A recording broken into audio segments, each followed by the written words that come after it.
Greetings in the love and in the light of our infinite prime creator, the divine grid programmer. Namaste, namaskaram. Boy, oh boy, this is my favorite Sam the Illusionist video ever. And I've been watching Sam the Illusionist videos for at least 2 years now. And this video right here that I'm sharing the information with you, my dear, esteemed, honorable, noble, and notable viewer, and fortunate viewer, because I'm passing along a lot of great information from Sam the Illusionist. And there are several reasons why this video in particular is my favorite Sam the Illusionist video. One, it is full of great information. He has really set the bar high as far as actionable intelligence and information that is incredible. There's that factor. The second factor is it talks about the Atlanteans, and that is a very fascinating portion of our collective experience. So within this video, and I'll leave the information, the link to the video if you so wish to go and check it out. So there's the Atlantean, that collective history that he talks about with the law, how they were able to build the pyramids and such, and so I won't talk too much about that. In addition to that, he talks about the actual the law of attraction and the missing ingredient, whether it was purposely occulted or hidden from us, this missing ingredient that truly makes the law of attraction work more effectively, work more potently, if you will. So there's that in the video. And lastly, he talks about who I consider my guru, Sadhguru. And within this video, he does like a soul reading for Sadhguru and talks about, you know, it's just like there's a lot of information about Sadhguru. So, but there's one particular aspect to that reading that I want to address and perhaps put another context, another dimension, add another dimension of understanding to what the Palladians told to Sam the Illusionist about Sadhguru. So anyway, that being said, I'll leave the link to this video so you, dear esteemed viewer, can go check it out for yourself. So the next thing I want to talk about, and this is coming information from the video that Sam, that I just watched, which is my favorite Sam the Illusionist video ever. It is just the best. So within that video, he talks about the law of attraction, and I've taken the liberty to get the salient, the actionable points to the law of attraction that Sam channeled from the Palladians, that I'm in turn going to share here with you, dear esteemed viewer. And you know, just so you can get a quick synopsis of it, you can, of course, you can go watch the video and you know, get it, see for yourself how it works, or how it works more effectively, rather. And so essentially it goes like this. Step one, right up here, is to connect with intelligent infinity, with source, with the infinite prime creator, the divine grid programmer. It is mastering the moment, is what we've been talking about in these light alchemy courses, but essentially being within the here and moment, without any kind of anxiety for past, like your mind is caught up in the illusion of the past, or you have anxiety for what might be, you know, your thoughts are, you know, over the future possibilities. But the first step in the law of attraction, to execute it as it was, how it's meant to be executed most effectively, is to clear your mind and be in the moment. So connect with intelligent infinity. Now connecting with intelligent infinity requires you to master the present moment. Awareness, so how you can master the present moment, consciousness, consciously aware of the inner sensation of being connected. And you will know when you're perfectly in that moment. We talked about the 7 layers of thought.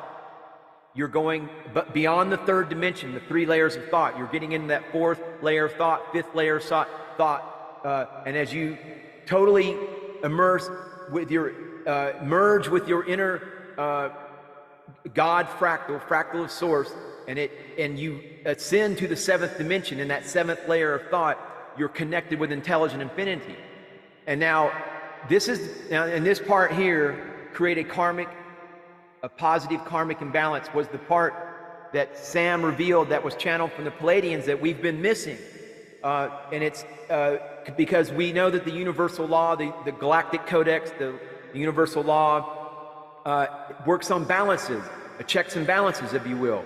And so create a karmic positive imbalance by doing basically doing something good, a good deed for, take care of, do something like feed some cats, stray cats like I do, what have you. I just spent my last money buying like a 30-pound bag of cat food. But hey, it makes me feel good. I know it makes them feel good. Furthermore, when cats purr, that frequency that they purr at, it adds to our well-being. So cats, by their nature, create a moving feline quantum field of cat love. So anyway, but in order for the law of attraction to work right, and then so you make space. You create a positive karmic imbalance. So doing good deeds, doing service to others modality essentially. So that is the missing thing. You got to make sure, if you're just sitting there all day long dreaming of fat stacks of stacking paper, fat stacks of cash, well, do something also good, for the universe to make room for it so it comes in. That's how the law of attraction, that's what we've been missing. So, and then the last step in this matter is your imagination. Remember, we talked about your thoughts are electricity, your emotions are magnetic energy. Feel the emotions, because as you all know, that you ultimately is the emotional state which creates the reality. That is our objective. And using your imagination. And so imagination and visualization are the thought forms of the 5th dimension. So this is, when you're imagining things and you're visualizing and you have that freedom, you've risen above the 3rd layer of thought, you're in the 4th, 5th, 6th, 7th layers of thinking. You are in that higher dimensional thinking, visualization, imagination. So combined with your feelings, your emotions, all this combines with the magnetic energy of the heart, the emotions, with the electrical energy of your thoughts, your visualization, your imagination, these higher thought forms, with you connected with intelligent infinity, and you've created positive karmic imbalances. That is how the law of attraction is how it's really was meant to be executed. And so that was from that video. That's another bonus. Now the last thing in this video is talking about Sadhguru. Now I consider Sadhguru, he's my guru. He's directly responsible. When I had my Kundalini awaken, I was all day long and all night, I was in satsanga with mantras, and I was performing mantra from Isha Kriya Yoga, and it's what set off the Kundalini arising within me, and have ultimately opened my crown chakra and changed my life. So he initiated, Sadhguru, in my belief, initiated me. So he's my guru. So I'm naturally going to, not here to defend or say that what Sam, the information he got from the Palladians concerning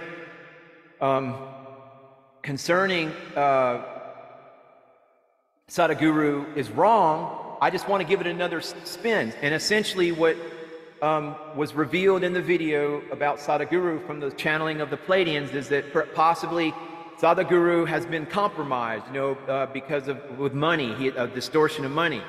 But also the information that Sam provided for Sadhguru is immense. Like his whole soul path. Sadhguru, his most recent incarnations was Arcturus. So his soul recently 4th dimension conscious. He's a wanderer soul as well.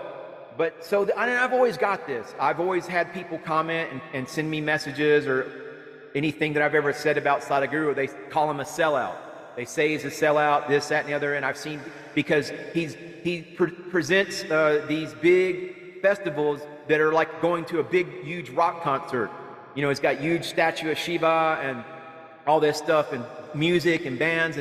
And so, you know, and I've understood that. People said, oh, they call him a sellout. That's not how a guru should really be, blah, blah, blah. But I want to tell you something. But the most important point that Sam channeled from the Palladians was that Sadhguru may have been paid off by the elites or whatever. He may be in the pocket of the elites, the Illuminati, dark cabal, if you will, the political powers of today. But I'm going to tell you what came to mind, and I believe what Spirit has led me to understand about where Sadhguru is. It put me in mind of Daniel and Daniel in the lion's den. And the story of Daniel in the lion's den, recorded in Daniel 6, is one of the most beloved in all of Scripture. And I'm telling you, I believe this is what Sadhguru is experiencing, because he is doing immense good for the world beyond anything. He's 60-something years old. He rode his motorcycle all over the world, calling attention to the planet, soil, you know. But anyway, he's a very powerful man. And like I said, I consider him my guru who initiated me. And so, but I believe that what people are misunderstanding about Sadhguru is that he is forced, because of his huge, I mean, even Mike Tyson is considered Sadhguru. Mike Tyson, tons of people, you know, and he never compromises. Every interview I've ever seen with Sadhguru, he doesn't pull any punches with people. It's not like he tells it like it is. And so I don't see any compromise of Sadhguru's integrity. But I want to tell you, I hope this helps put another dimension on to understand about Sadhguru. Because the story of Daniel in the lion's den, recorded in Daniel 6, is one of the most beloved in all the Scriptures. And this is what I thought of when I heard this information, that Sadhguru may be compromised by the elites. So essentially the story involves Daniel, a prophet of the true and living God, who defies King Darius, the Persian king of the time. So King Darius made a decree that the people should pray only to the Persian king for 30 days. Daniel, an otherwise law-abiding man, continues to pray to Israel's God as he has always done.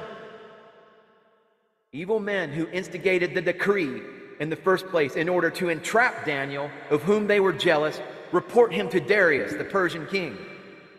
The king is forced to put Daniel into a den of lions, where he would be torn to pieces. King Darius is greatly distressed about having to punish Daniel, and he says to Daniel, "May your God, whom you serve continually, rescue you." That's from Daniel chapter 6, verse 16.